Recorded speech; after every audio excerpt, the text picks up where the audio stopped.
I am pleased to have one of my good friends right here on the program, Michael Irvin. How are you, Irv? I'm doing well, Rich. Now, it's the truth when I say this now, because so many times you hear people, oh, he's my good friend, he's my good friend. Yeah. You were at my wedding. Yeah, Rich. Isn't that You were at sweet? my wedding 11 years ago because you worked with Susie back on the Fox Sports days as well. And I guess did she run into you in the street in New York like 2 days before? She let me know about the wedding. I was like, oh, really? I said, hey, I'm coming. I'm in, man. I want to be there. And man, Rich, it's so great because you're right. You know, and when you work with people, people start saying, oh, they're saying that because they're on TV. You know, and to be at your wedding. And then years later, Rich, you gave me the experience of my life to be at your baby naming ceremony. Yeah, that happened. And I taught, because Rich asked me to speak the closing remarks at his baby naming ceremony. True. Even though I'm not Jewish, it's not Irvin or Irwin. You're not mistaken for either one of those. But it was the greatest thing I've ever witnessed, and I've talked about it a million times since then. Well, and you know, and we'll get to football in a second, but yes, you know, like for the baby naming for my baby daughter, who was born 2 Augusts ago. Incredible how long that's been. It's been 2 August? Yeah, she's over a year now. And so, but we did it in October last year. So it's coming on the 1-year anniversary of this. And the rabbi said that there's somebody who could, in my ceremony, who can speak at the very end. Who's the guest speaker? Now, obviously, we have close family members to do that. But I turned to my wife and I'm like, there's only one person to do it. And it's Michael Irvin. And she said, done. And you gave the most impassioned speech about family and what it means. And you were the man. And Rich, the best. I believe in, you know, divine order, and I believe everything happens for a reason. Me running into Susan and being at that wedding, and then us here working years later, and you're getting to see, because you see me at the games and my passion for fathers and sons. Yeah, you take pictures, you stop them on the streets and take pictures on your iPad. If you go on my Twitter, that's at Michael Irvin 88. That's all you'll see is pictures of me with fathers and sons. It's a commitment from the father that he'll stay on his post, and it's a commitment from the son when he becomes a father. He's going to stay on his post. And it all stemmed from my Hall of Fame speech. After I spoke at the Hall of Fame and talked about where I felt that I have come up short with my sons, and I prayed to give me strength moving forward. Man, so many men came up to me. That's why that was so important. Because that gave me the completion, the other side of it. And I think all cultures, Michael, I tell African Americans, we need to start doing this to give a root to our kids. And that was, again, so I just wanted to give a little backstory there, because so many times, he's my friend, but it's the truth.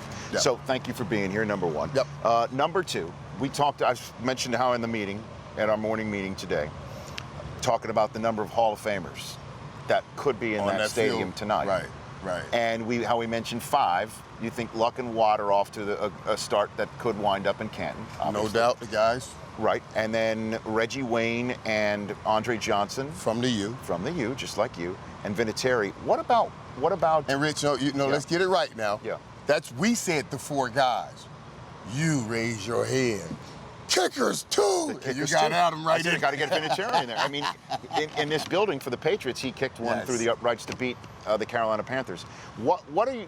For those out there who might think that Reggie Wayne is not one, why do you go out and throw his name into that mix? The numbers definitely support it, but what about Reggie? And you watch him, you see how a man has progressed through his career and what Reggie Wayne is. Reggie Wayne was a beast on the outside for years playing with Peyton Manning.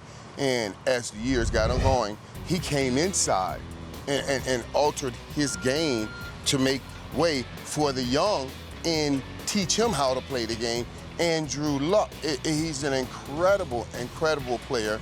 His durability, the numbers, like you say, definitely says so. He's a leader. He's a guy that he didn't just play on a team and put up numbers. He led that team, and he does have a ring.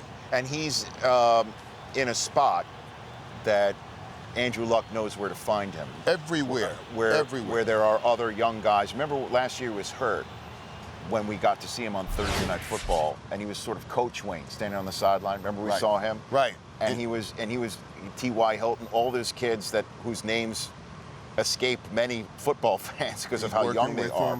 He was. Yeah. He was, and he's as good as they come. Andre Johnson, I spoke about this with John McClain before, why he's not as productive this year as in previous years. He said, well, it's the quarterback. Where do you stand on that front?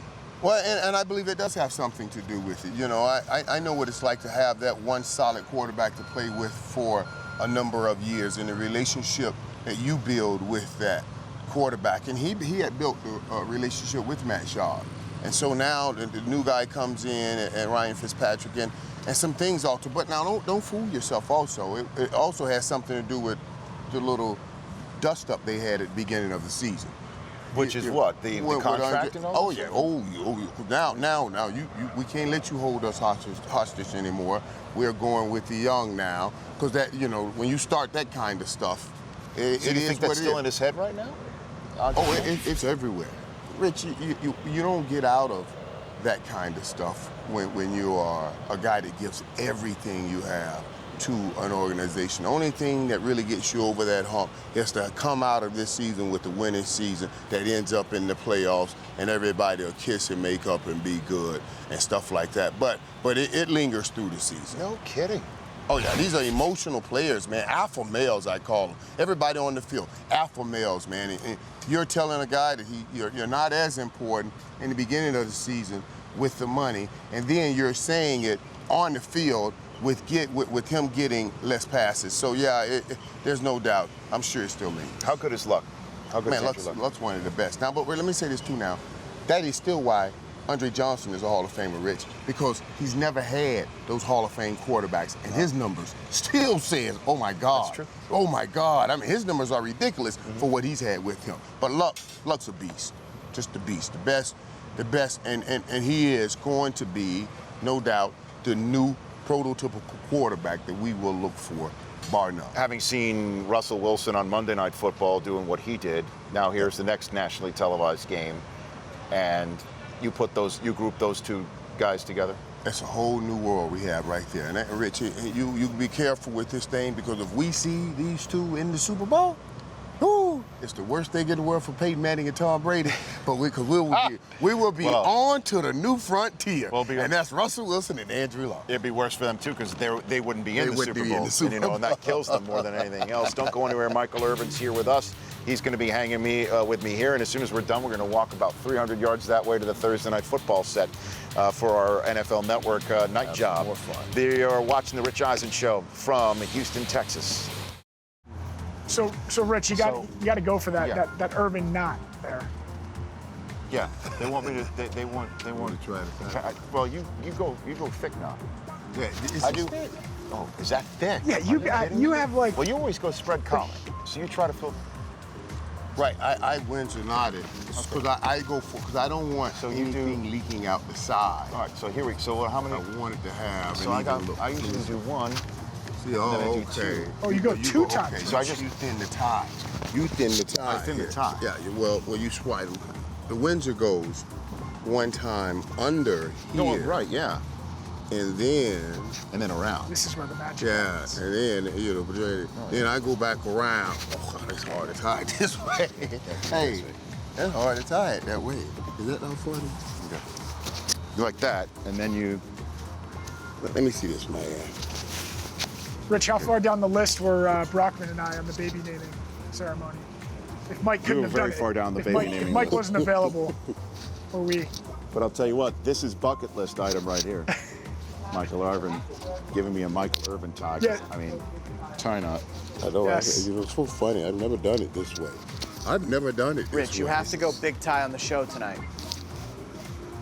I don't even. This is. Oh, God. And see, I have then to I go would to bring Howard this tie. Now you bring back it up Every time I underneath. tie. Okay, Oh, you know I what I got there? No, I am Now. great at tying ties. Yes. Here we go. Yes. That's it. You, now. This is fantastic.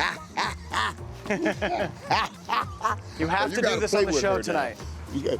You have to be able to play with Thick, her. definitely. Do you not like that, Ted? Yeah. Oh, that's a real thick one, Rich. We got a winner. See, I like my ties to stop right this at is- my waistline. This is definitely not acceptable. See that? Definitely not acceptable. In the commercial break, Oh my God. Michael Irvin gave me a Michael Irvin tie knot that, it looks good, I guess, in the knot, right? Hey. But the back part went so long that Yes. I look like Stan Laurel, or is This is it what or you Hardy? call- Looks good on you. That's But what when- you call the Windsor. What do you think? Does it look good on me? Rich, I think it's great style, and especially if you are not taking off the coat, what you do is give more color around the neck, Yeah, if which you had- really pops your color. If you had a Rich, it makes vest you on, look Rich, great, you'd be man. fine. Yeah. It really does. Yeah, I'm going to put the jacket on at the end of this conversation to end the show, so you'll see really that, does look that good. it'll look fine. Yeah, it'll look it fine on really TV does. when the coat closes. Right. Look out. And now what you do, you get the color up in the tie. Now, usually what I do, Rich, I tie my tie so it falls right at my waistline. Yeah, that makes sense. See, like right at my waistline, because I don't want, my waistline comes in like that. And I like it like that. I do like it. That's a great look, Your Rich. Cowboys in Seattle, sir. Yes. What do you think? Nobody thinks they're going to come out with that win, Yeah, that's Nobody nationally thinks that they're going to go and take care of their 12s in Seattle. You know that, right? Yeah, that's a scary one too, But now, listen, if you can beat Seattle in Seattle, you're going to have to do it with the run game. Dallas has that, and you got to silence that crowd with the run game. And I don't know if you can ever silence. Well, the crowd. Gates took care of them in San Diego. Right. So what about Witten? What Yes. about using Witten? Yeah, and Witten has an opportunity too now, and Witten's one of the best in the game. And not just catching the passes, but also blocking.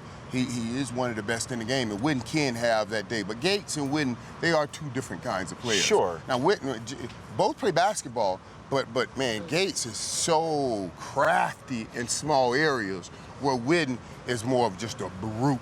He's a brute guy. Just a brute. You did hear that Tony said he's the greatest Cowboy of all time, right? Yes, I did hear that. Your thoughts? Yeah, I listen. I don't mind Tony saying anything like that about Jason Witten. That's his guy. I was there, earlier on when I retired, and I would sit out and go over to the campus because retirement for me was very difficult. So I would go over there sometimes and just when nobody was over there and just kind of hang out at the facility. I don't know. I was going through something, but while I was over there, I always saw Tony Romo, Jason Witten coming off that field, just throwing that football and throwing the football, throwing passes. And I was like, wow, if that kid ever breaks the all-time reception record one day, he would earn it. And he did, and he does. Isn't it incredible? Dallas is 4-1, right? Yes. They're sitting at the top of the NFC East with Philadelphia.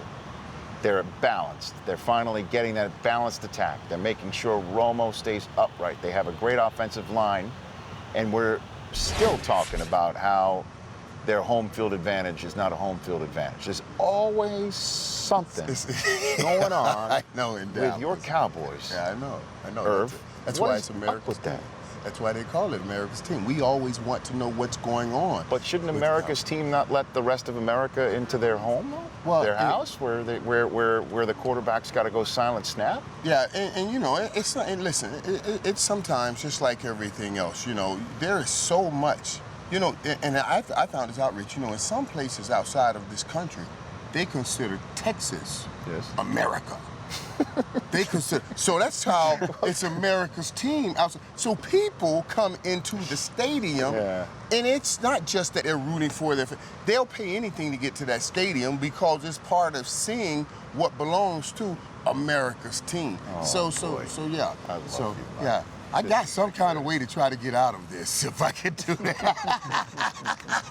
I gotta come out of this. Yeah, I know, because it's just, I know. It I is mean, a- even Cuban's like saying, if I had that problem with the Mavericks, I'd go crazy. Let me tell you something. Spending on that real, much man, money on your stadium. In the beginning of the year, beginning of starting playing that stadium, and they were losing to the Giants and stuff, I was hot. I was hot, man. I mean, if you have a stadium like this and you don't want to market with greatness, then people will market with what they're marketing it with. Everybody else is taking over your stadium. Right. But at 4-1, we're 4-1, buddy. I can't let that crowd take that away you're right 4-1, now. and even if you Right. fall to 4-2, I mean, the Cowboys are 4-1, not we. I gotta No, stop but that. no. I understand that. You are a member of the paparazzi that you can bring in a level-headedness to 31 of the teams, 32. You still wear a little bit of the heart in your heart. I understand, but Yeah, you can go ahead and tell me why Seattle's going to win the game. I mean, it's entirely. You can go ahead and do that as a wise analyst. You can do that, Irv. I do can that. give you perspectives on both sides, Rich. Of course, I know that. It really can, Rich. And it really can happen because, you know, okay, now the Cowboys have a running game, and the Cowboys are not this meticulous offense. They are big play offense. And the play Dez Bryant made last week, hey, you can make that play anywhere. If you can make it there in Texas Stadium, you can make it anywhere in the world. So those are the things that can give Seattle a problem. But that running game that Seattle has, That's serious. man, with Marshawn Lynch and Percy Harvin and the way they're using them, it's just incredible, man, with Russell Wilson. Yep, and there's going to be some more Cowboys talk on tomorrow's show. Shireen Williams of the Fort Worth Star-Telegram, I believe. She's on that. I love Shireen, man. Yeah, That's the first, she knows first lady She knows everything. on the Hall of Fame list. It's a female to vote.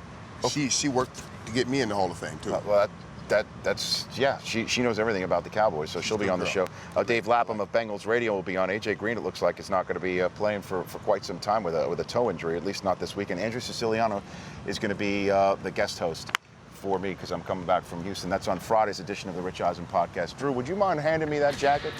Hey, I want to make sure Chris Law, Chris Brockman, and Ted Mulcairn, you'll be on the show also. Nice. Yeah, let's see how this is how it's going to work. This is how I'm going to be tricking him on Thursday night. You're going to look football tonight. fantastic, this is Rich. going to Do it. give you.